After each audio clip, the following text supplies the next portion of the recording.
Olá, queridos amigos desse canal de estudo, de divulgação da doutrina espírita.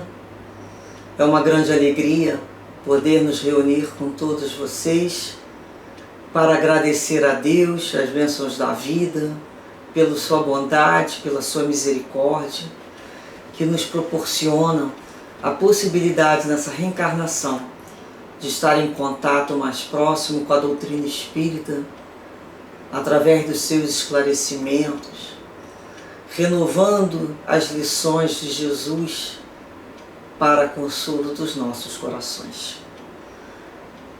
Pedimos sempre as bênçãos dos mentores e guias espirituais, para que acompanhem-nos nesses momentos de estudo, nos iluminando, nos esclarecendo a mente e o coração. Que Jesus transborde sempre seu amor e suas bênçãos em nossas direções, das nossas casas, famílias, amigos e de todos aqueles que necessitam desse calor e desse amor que somos todos nós. Continuando, dando continuidade ao que anteriormente estamos tratando, que é o capítulo 5 do Evangelho segundo o Espiritismo, essa mensagem 10, que tem como título Perante o Corpo, de Emmanuel, no livro da Esperança. Essa mensagem 10, Emmanuel vai tratar lá do item, vai trazer um texto, uma mensagem, relacionado com o item 26. Mas vamos, como estávamos fazendo esse capítulo 5, observando o que precisamos estudar, independente dessa mensagem desse livro, porque existem outros livros de Emmanuel que vão tratar dos outros itens, mas é importante que tenhamos sempre em mente como é que esse capítulo se desenvolve, esse capítulo 5. Então nós falamos sobre a resignação, que foi o 12, os motivos da resignação, e depois Kardec vai falar que no item 13 que o homem, que o ser humano pode abrandar ou aumentar o amargor das suas provas da forma como ele encara a vida terrestre. Então, aquele que se coloca sob um ponto de vista da vida espiritual compreende com um olhar a vida corporal e ele a vê como um ponto no infinito. Entende a sua brevidade e diz que esse momento penoso passa bem rápido. A certeza de um futuro próximo, mais feliz, o sustenta e o encoraja. Em vez de se lamentar, agradece as dores que o fazem avançar. Já para aquele que, ao contrário, nada a ver além da vida corporal, essa lhe parece interminável e a dor cai sobre ele com todo o seu peso. O fato de encarar a vida sob o ponto de vista espiritual resulta na diminuição da importância das coisas terrenas, levando o homem a moderar os seus desejos e contentar-se com a sua posição, sem a questão da inveja, passa pelas impressões com mais calma e resignação. E aí nós vamos reparando mesmo, quando nós colocamos todo o nosso desejo na vida presente como única, algumas situações podem se tornar desesperadoras, porque o tempo passa e a gente não está conseguindo atingir aquele objetivo. Ou aquela dor não termina. Então, como é que você encara a sua vida? A gente já consegue entender a promessa de Jesus, a necessidade do entendimento da vida futura, que teremos outras reencarnações? Quando a gente já tem esse entendimento, a gente olha para o atual e fala, olha, por mais penoso que seja, eu sei que isso é breve. Diante do infinito, isso vai ser um ponto. Eu vou olhar à frente o que me aguarda, porque eu estou resolvendo essas minhas situações que alguém tinha que resolver. A gente fala lavando os fatos. Os fatos em Portugal são as roupas. Então e a lavadeira era por rio, era natural, esfregar, né? Eles chamavam de lavando, esfregando os fatos. Somos nós, esfregando essas situações anteriores, limpando, abrandando. E lá na 14, Kardec vai tratar sobre a questão do suicídio e da loucura. Como é importante, né? Lermos e compreendermos e meditarmos sobre isso, que ele mais uma vez nos diz que a calma, olha a importância da calma e da resignação. Quando temos calma e resignação, na forma de considerar a vida terrestre como passageira e a fé no futuro, isso vai dar ao espírito uma serenidade, que é a melhor defesa contra a loucura e o suicídio. Olha, é isso mesmo. Como é que a gente está encarando a nossa vida terrestre? Né? Como é que eu considero ela? O que eu espero? Eu acredito na vida futura? Se eu acredito em Jesus, mas não acredito na vida futura, é complicado. Se eu não tenho uma ideia de Deus bom, justo, infinitamente de amor, vai ficar complicado as organizações dos nossos pensamentos. Então nós precisamos, né, recolocar essas bases em termos assim, bem firmes, né? Deus, o amor de Deus, a bondade de Deus, a justiça soberana, suprema, o amor, a misericórdia, Jesus como modelo perfeito que enviou à Terra para nos ensinar a sua lei de amor, nos falar sobre o perdão, nos fazer conhecer esse Pai bom, justo e amoroso. Quando a gente começa a compreender isso, junto ao conhecimento que a doutrina espírita nos traz, da pluralidade das vidas sucessivas, de vidas anteriores, começamos também a compreender as situações dolorosas. Compreendemos que a dor não é a causa. Dor é uma consequência de uma causa atual ou anterior, que nós somos os responsáveis. Ou porque fizemos, ou porque não fizemos, ou porque não queríamos decidir nada. A origem é sempre nossa. Não existe não decidir. Até em não decidir, você está decidindo a não decidir. Então isso tem que ficar claro. E a ausência do bem é o mal por si. Então, quando eu começo a compreender que isso que eu estou vivendo teve origem lá atrás, e que eu tenho que me recompor com a lei. Mas quando eu resolver isso, eu sigo a vida à frente, sem esse peso na minha consciência, sem essa situação. Então quando eu olho para a minha vida, está sofrida, está dolorida, mas se eu considero, né, como ele fala aqui, a vida terrestre breve, ela é breve quando eu passo para compará-la com a vida espiritual, eu tenho que fazer uma comparação, né? Quando eu quero fazer alguma coisa, eu comparo. Então eu comparo a vida terrestre com a vida espiritual. Então, a gente vê a brevidade. Uma vida, a gente fala às vezes é um sopro, né? A gente para olhar o álbum de fotografias ou coleção, a gente vai falar, nossa, voou, o tempo voou. E assim nós vamos percebendo a sua brevidade. Aqueles que nós conhecíamos que eram muito fortes ou muito poderosos, também já nos precederam a viagem ao plano espiritual. Então nós vamos percebendo a necessidade de muitas vezes conversar com a gente. Seria nos evangelizar. É quando a gente conversa e traz o Evangelho e fala assim, olha só, eu estou sofrendo. Eu estou com dificuldade de passar por esse problema. Por acaso eu estou sozinha? Não, tenho certeza que eu já entendi que eu tenho amigos velando por mim, tanto encarnados como desencarnados. Todos nós temos. Se eu acho que eu tenho pouco, me cabe então ganhar mais desses tesouros, que são amizades. Como é que eu tenho feito com as minhas amizades? Como eu sou uma pessoa nos meus relacionamentos? Eu procuro, eu conservo, eu ajudo com que aquilo venha se desenvolver, ou eu sou uma pessoa que só se o outro me procurar. Então nós temos que ver como é que nós somos também.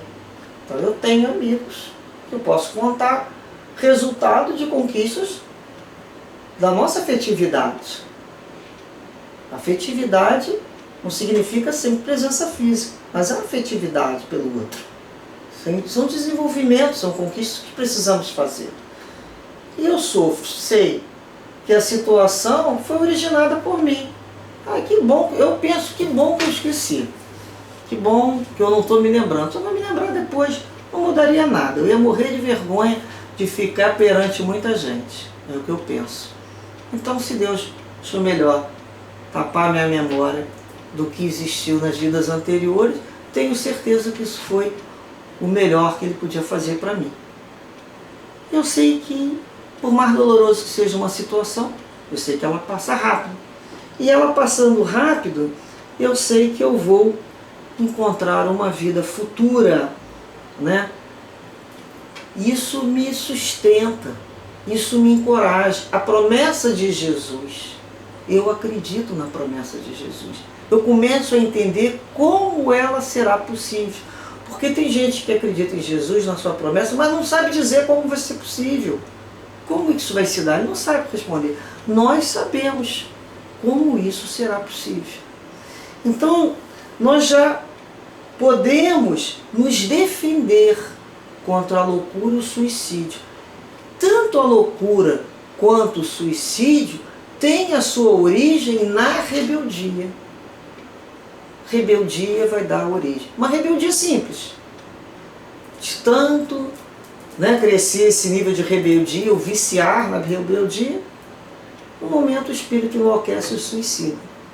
Então, vamos reparar o quanto é importante. Nós, certamente, espíritos rebeldes, já fomos espíritos rebeldes, estamos agora nos evangelizando, buscando a serenidade para aceitar a nossa vida, aceitar o que não podemos modificar. Estamos buscando a coragem para modificar as que podem e pedindo sempre a Deus a sabedoria, para distinguir uma das outras. Então ele vai falar também que um dos motivos do suicídio e a loucura é essa simples dúvida do futuro, que tem pessoas que têm. Elas não têm fé, elas não têm confiança, as suas ideias são materialistas, e isso vai produzir a covardia moral. Se ela não tem futuro, se nada que aguarda vai ser melhor, para que ela vai prolongar a dor? O raciocínio dela será esse. É uma pena, Uma pena não, é desolador, porque ela vai encontrar o maior desapontamento, que a vida continua. Então, e com a doutrina espírita, quando encontramos o seu esclarecimento, a dúvida já não é mais permitida, A gente já compreende que a vida se prolonga indefinidamente além do corpo físico, além do túmulo. Por isso a importância da paciência, da resignação e da coragem moral para vivenciar aquilo que irremediavelmente foi criado por mim mesmo. Não é assim? Depois ele vai falar, vem as instruções dos espíritos, que os mesmos, como o primeiro, que é Le Cordaire, dando uma instrução sobre o bem e o mal sofrer. E ele faz uma questão aqui muito interessante. Esse espírito, ele nos faz pensar. Ele diz no seu item 18 aqui, Kardec colocou no item 18, quando Cristo disse, bem-aventurados os aflitos, o reino dos céus lhes pertence, ele não se referia aos sofredores em geral, pois todos que estão na terra sofrem, quer seja sobre um trono ou uma miséria. Porém, isso vale a pena sublinhar, poucos sabem sofrer, poucos compreendem que só as provas bem toleradas, a resignação, podem conduzi-los ao reino de Deus. O desânimo é um erro e Deus vos recusa consolações se vos falta coragem. Então ele vai nos falar aqui que muitas vezes vos dito, né, que ele não envia, nós ouvimos falar que Deus não nos envia um fardo pesado para os ombros frágeis. O fardo é proporcionais à força. Então muitas vezes nós vamos pedir, Senhor, né, sustenta meus ombros. Eu sei que isso não é além do que eu posso ter. É na medida que eu posso suportar. Tu és justo, Senhor. Tu não me daria uma situação para resolver do qual eu não tivesse conta, né? Que eu não soubesse dar uma solução. Então, ele nos diz aqui, sempre para a gente superar aquele momento de contrariedade na vida, as dificuldades, e dominar aqueles nossos impulsos da rebeldia, da impaciência, da irresignação, de brigar com Deus, né? Entrar numa prece e dizer, né, com uma justa satisfação, eu fui mais forte. Então eu estou paralisando um processo dentro de mim que, se eu der continuidade, eu vou chegar ou à loucura ou ao suicídio.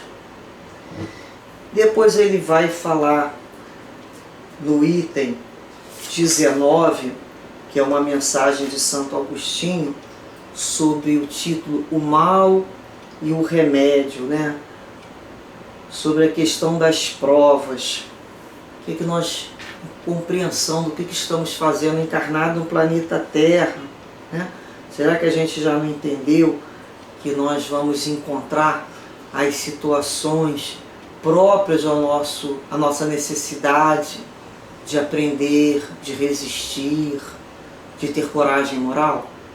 Então, são essas as situações que ele vem colocar, e ele nos fala aqui, Santo Agostinho: procurai, pois, as consolações para os vossos males no futuro que Deus vos prepara. Mais uma vez, olha o Espírito falando do futuro. E a causa desses males no vosso passado, e vós que mais sofreis, considerai-vos os bem-aventurados. Então, às vezes, nós estamos vivenciando uma prova difícil. É uma prova de resistência mesmo.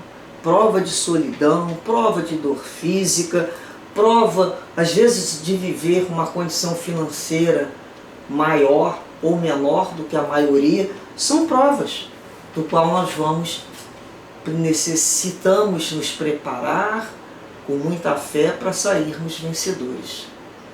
Isso que ele nos traz aqui. Ele vai nos falar: a fé é o remédio certo para o sofrimento. Ela sempre mostra os horizontes do infinito, diante dos quais desaparecem os poucos dias sombrios do presente. Ou seja, fortalecer-nos com o remédio da fé. Depois, a próxima instrução é do Espírito François Nicolas, que vai falar da felicidade que não é deste mundo, né? É muito importante, quando a pessoa estudar esse item 20, também buscar no Livro dos Espíritos a questão 922, que vai falar sobre essa questão da felicidade. Será que nós já entendemos a felicidade possível num planeta como esse? Que é uma felicidade relativa? Será que nós já saímos dessa casa da ilusão que seremos realizados em todos os setores da vida, que nunca viveremos dores, ou então que a vida daquele camarada que aparece lá na revista, ela é maravilhosa, ela é incrível, só a minha que não é, ou nas redes sociais? Será que a gente não acredita nisso? Será que a gente não compreendeu que todos nós passamos por provas e dificuldades, né? E muitas vezes não sabemos o tamanho da cruz do outro, o peso da cruz do outro. Às vezes a gente olha para a cruz do outro, é branca, lisinha, brilhosa, linda. Nossa, às vezes a gente acha feia, carcarecada. Mas se nós soubéssemos que a cruz do outro é de mármore e a nossa é madeira oca, É diferente o peso, não é? Então a gente não deve muito desejar para os do outro que a gente não sabe. E não seria do nosso tamanho. Não seria proporcional às nossas forças. Depois ele vem falando aqui no item 21, uma mensagem de Samson sobre a perda, né, das pessoas amadas, as mortes prematuras, quando Deus nos retira da nossa companhia, aqueles ainda tão jovens, ou aquelas pessoas que eram tão importantes, aquele coração para a nossa vida, para a alegria da nossa vida. Então ele vem aqui nos dar uma palavra também, uma mensagem de socorro. Depois ele vai falar na outra mensagem de Fenelon, sobre aquela expressão que a gente fala, se fosse um homem de bem, teria morrido. Às vezes a gente passa por umas situações de saúde e pergunta, e você está bem? Eu costumo dizer, se eu fosse uma pessoa de bem, eu já teria morrido. E é assim, eu ainda não quero reencarnar. Eu acho que ainda tem muito fato, muita roupa para eu lavar nessa reencarnação, até porque sair dessa vida nada mais para mim significará do que entrar numa fila pedindo para retornar, porque eu tenho muita coisa ainda para resolver. Então, às vezes, quando as dores, os achaques do corpo físico chegam, a gente pensa assim, já tomei todos os remédios. A outra solução é qual? Reencarnar. Vir para um novo berço. Quer? Não quero reencarnar não. Se eu fosse uma pessoa de bem, eu já tinha morrido. Deixa eu aqui mesmo, que eu não estou fazendo falta no plano espiritual. Eles vão me ajudar daqui mesmo, pelo menos não perturbar tanto, né? Então, uma coisa importante. Depois ele vai falar sobre os tormentos voluntários.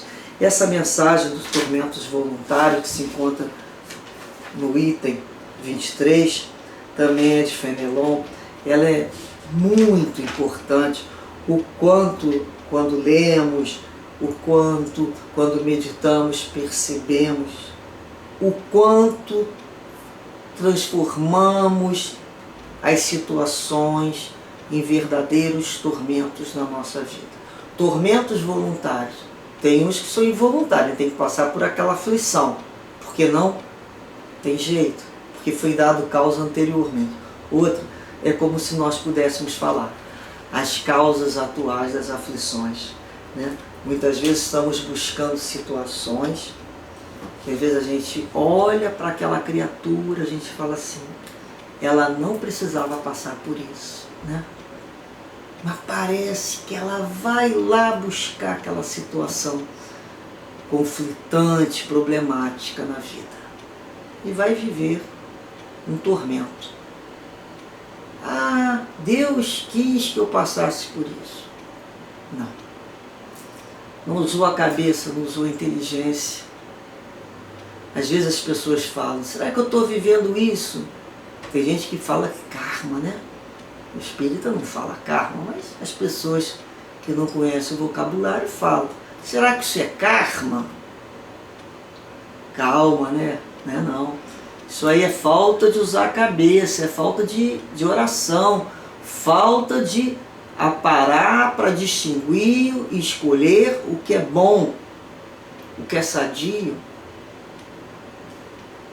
E aí a criatura, ela, pelos seus próprios atos insensatos, vai buscar esses tormentos. Depois ele vai falar, né? O espírito Delfino de Gerardin vai falar sobre a verdadeira desgraça, que é uma mensagem muito importante que eu tenho aqui sublinhado. Ainda no primeiro parágrafo, né? Quando diz assim, a verdadeira desgraça está nas consequências de um fato mais do que no próprio fato. Dizem-me que se um acontecimento feliz para o momento, mas que tem consequências funestas, não é em realidade mais infeliz do que aquele que inicialmente, causa uma grande contrariedade, mas acaba produzindo bem. Não é assim? Depois ele nos diz: para se julgar um fato é preciso, pois, ver as suas consequências. É assim que, para analisar o que é realmente bom ou mal para o homem, é preciso que nos transportemos além desta vida, porque é lá que as consequências se fazem sentir. Então, às vezes, uma situação amarga que estamos vivendo no plano espiritual, a gente vai agradecer de ter conseguido tomar aquele remédio, né? E Emmanuel nos traz aqui o item 26, que tem como título Provas Voluntárias, o verdadeiro silício. E aí é uma pergunta, né, que é iniciada pela uma mensagem de um anjo guardião, que ele faz assim: vós perguntais se é permitido diminuir o rigor das próprias provas. Essa questão faz lembrar estas outras. É permitido àquele que se afoga procurar se salvar? Aquele que se espetou num espinho, retirá-lo? Aquele que está doente, chamar um médico?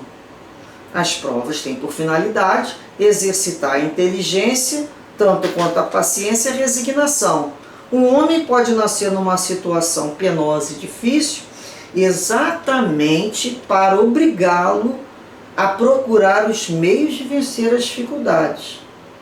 O mérito reside em suportar, sem lamentar, as consequências dos males que não se podem evitar, em perseverar na luta, em não se desesperar se não for bem sucedido, mas não com negligência, né? Que mais seria uma preguiça do que uma virtude.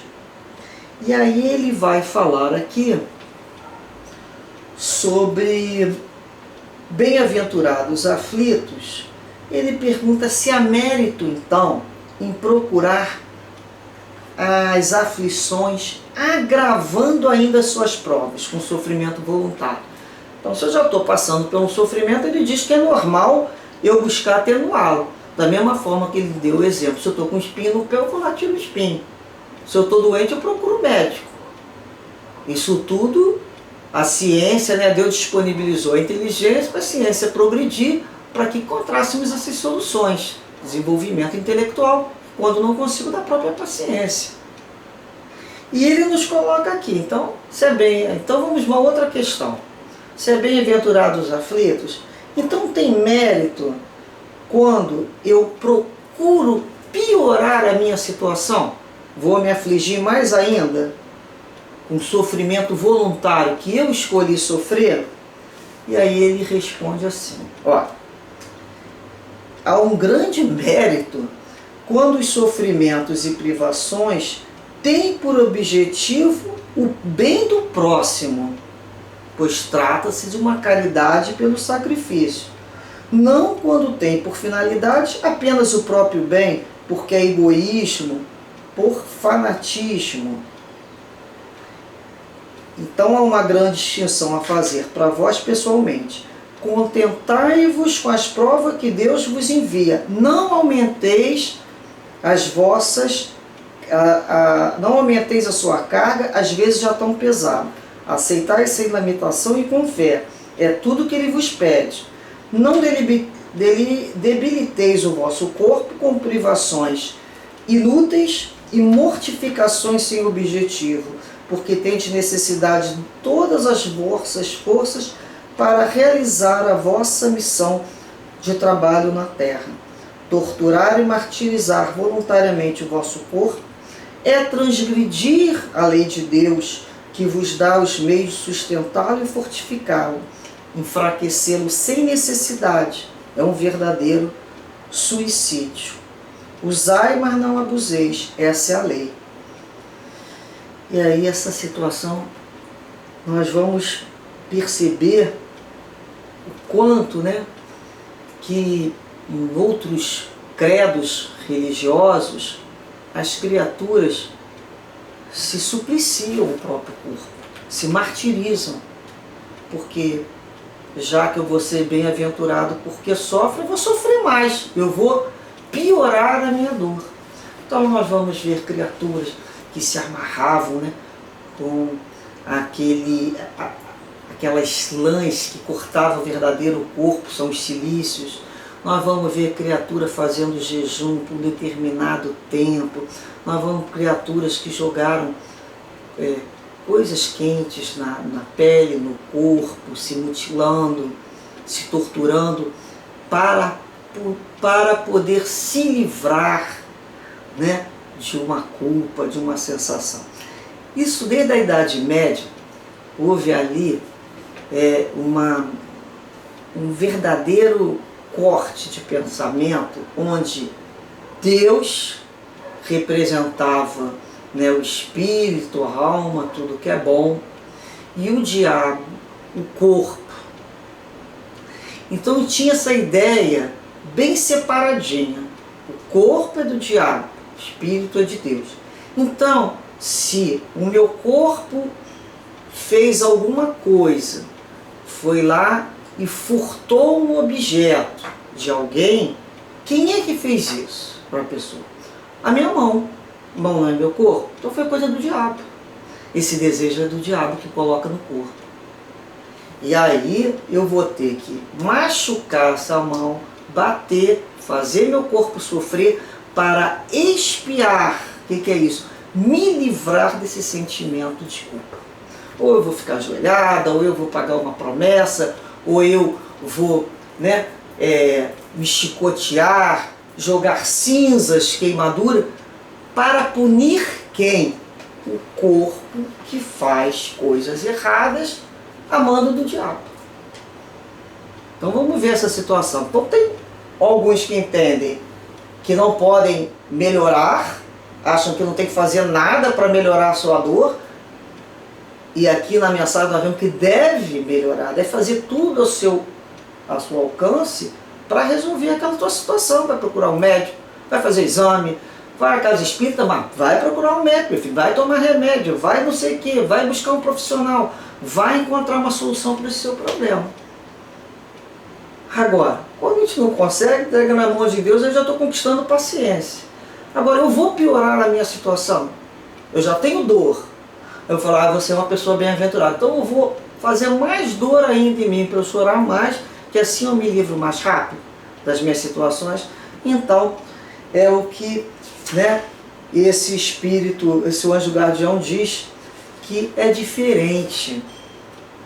Se eu passo por uma privação do meu corpo, visando o bem-estar para uma outra pessoa, aí sim é meritório. Quando que isso acontece? Olha, quando a gente vai dormir no hospital com alguém, fazendo companhia, e a gente deixa dormir na nossa cama, ou fazer aquela alimentação, houve uma privação de sono, alimentar. Mas essa privação teve como objetivo o bem do próximo. Quando a gente se desfaz, né, tá lá na rua, o outro tá com frio, faz um dos nossos casacos na hora, e fica com, divide aquele casaco, ou divide aquele lanche, a gente está vendo o bem do próximo. Então, quando a gente suporta o frio e a fome para aquecer e alimentar aquele que precisa, e se o vosso corpo padece por isso, aí está um sacrifício que é abençoado por Deus. Quando a gente deixa, né, a nossa casa para ir em algum lugar, deixa o nosso conforto para fazer um atendimento, a gente está trabalhando para o bem do outro. Olha a diferença. Agora, quando eu martirizo o meu corpo e me machuco, isso vai trazer bem para quem? Ah, mas Deus quer isso. Imaginaram Deus querer uma coisa dessa? Imaginou o nosso filho, o nosso aluno, o nosso sobrinho, a troco de pedir desculpa para a gente se machucar todo? Quem em sã consciência iria querer uma coisa dessa? Se a gente que é imperfeito não quer, como é que Deus ia achar isso interessante? O viável? Isso é falta de amor por si mesmo. Ainda não compreendeu a lei de amor. Então Emmanuel nos traz justamente essa questão dizendo que frequentemente atribuis ao corpo as atitudes menos felizes que te induzem à queda moral. E por vezes diligencias enfraquecê-lo ou flagelá-lo a pretexto de evitar tentações. Isso, porém, seria o mesmo que espancar o automóvel, porque o motorista dementado se dispusesse a utilizá-lo num crime, culpando-se a máquina pelos desvios do condutor. Imagina a gente bater com alguém, sai e espanca o carro. A gente que estava dirigindo, né? Muitos relacionam as doenças que infelicitam o corpo, quase todos por desídia do próprio homem, esquecendo, contudo, que todos os patrimônios visíveis da humanidade na Terra foram levantados através dele.